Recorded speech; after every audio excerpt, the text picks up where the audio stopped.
Hi, my name is Irma Parga, and I will be presenting for my evidence about Nissan Mexico. Uh, First and foremost, Mexico's car market is an oligopoly, which isn't like a monopoly because it's not only one, but there are very few firms that have significant power and influence over prices and production in terms of car manufacturing. According to the International Council on Clean Transportation, Mexico is a major global vehicle market in its own right and the sixth largest auto manufacturing nation in the world. So some characteristics about Nissan in Mexico is that they are final product manufacturers.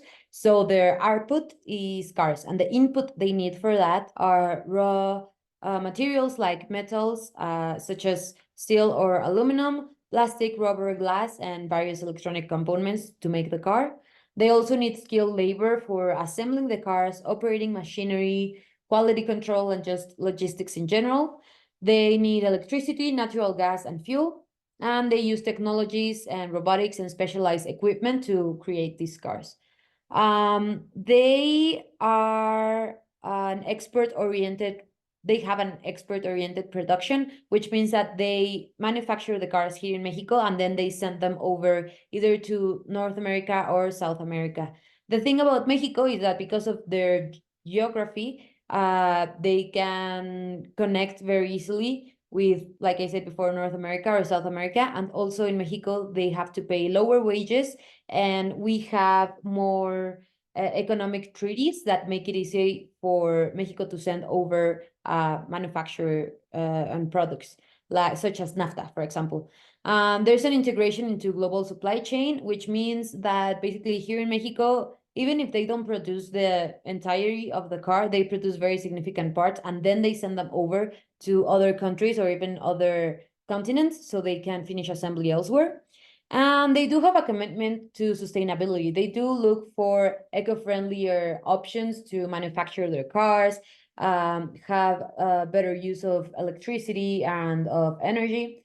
And they have come up with new information and intelligence for electrical vehicles that can also be used not only for cars but other things. So that could also be that can also count as an input for something else. So about carbon taxes, they are based on the amount of CO emitted during the production of a vehicle, or in general, specifically for cars. This has to do with the raw material extraction, the processing, the transportation, and the assembly. Oftentimes, more than not, consumers are the ones paying this tax. And by assigning a price to carbon emissions, carbon taxes seek to internalize the external costs associated with climate change. And this revenue from these taxes is supposed to be used for environmental firms or things that are supposed to help with climate change. So about the taxation point, well, carbon taxes can be levied at different points in the supply chain, including in the production, in the distribution, or in the consumption of fossil fuels in general. So just like at gas, when you use gas and fuels. And for the tax rate, well, it varies based on factors such as the carbon intensity of the fuel emissions, the reduction targets, the social and economic considerations. And like I said before, well, the revenue generated should be used to fund environmental programs and invest in renewable energy. And, just offset other taxes and provide rebates to consumers. So the key stakeholders and their economic implications. The key stakeholders are Nissan, or just car manufacturers, consumers, suppliers, government, and local economies.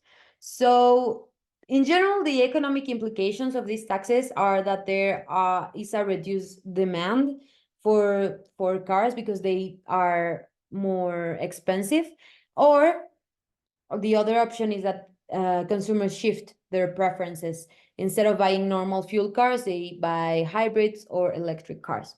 And so for Nissan, we have to take into account the production costs, which are higher because of these taxes, They have to invest in electrical development and technologies to be able to reduce their emissions, and then that way reduce their taxation. They have higher competitiveness because there are some places in which they do have to pay taxes, carbon taxes, and others in which they not. Not, it doesn't even have to do with the country. Sometimes it has to do with the state. So there are places here in Mexico where they do have to pay a tax, and others in which they don't. For the consumers, like I said before, they have to pay higher prices and they change their preferences. For the suppliers, they have to take into account contractual agreements made by the car manufacturers, because they have to maintain these low emissions on their on whatever they supply and their materials.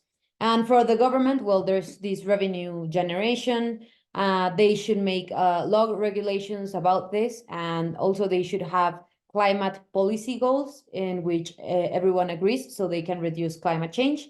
And in local economies, it's just they have more employment opportunities, and also they are the ones affected by climate change and by car manufacturers working in their area. So now, what might be the responses and strategies to the carbon tax? So for car manufacturers, the response really is to invest in new technologies to be able to find renewable energies, and also just new technologies that reduce their emissions.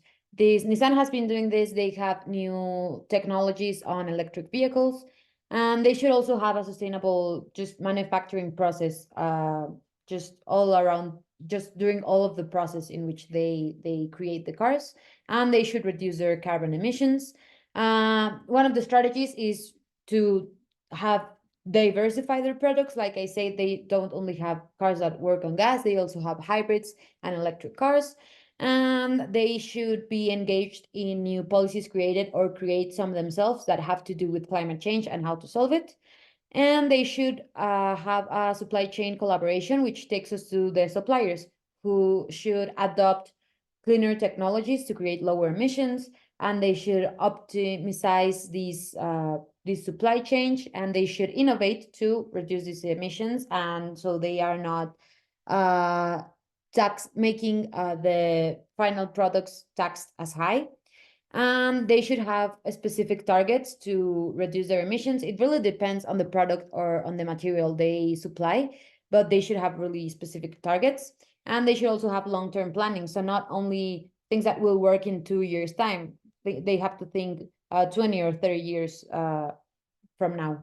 So for the government, they should create more policies and incentives to help with climate change. They should support firms that are already doing so, and they should regulate the market and have flexibility and understand that because there isn't a global carbon tax, there are places who spend more money on creating a product, and that's why there should be a fair competitiveness all throughout, at least in the same country or in the same continent, in which they can regulate that tax, so everyone is taxed according to their productions of CEO. And they should be really engaged with the other stakeholders and be able to evaluate them on not maybe not daily, but maybe once a year, to be able to know if they really are lowering their emissions, because otherwise they would just be paying a tax and not doing anything about it, because in the end the consumers are the ones paying that tax. So they should really evaluate each firm and see if they really are lowering their emissions. So about the lessons learned, we should really take into consideration Nissan's investment and innovation in cleaner technologies, such as electric cars or greener ways to use their energy and renewable energies.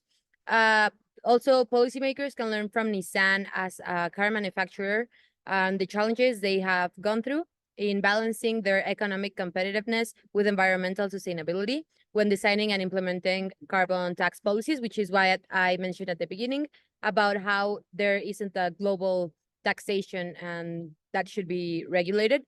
And also, it's really important that there exists a collaboration between government, industries, and other stakeholders, because that is crucial for the implementation of a carbon tax that actually works and that actually helps reduce carbon emissions worldwide.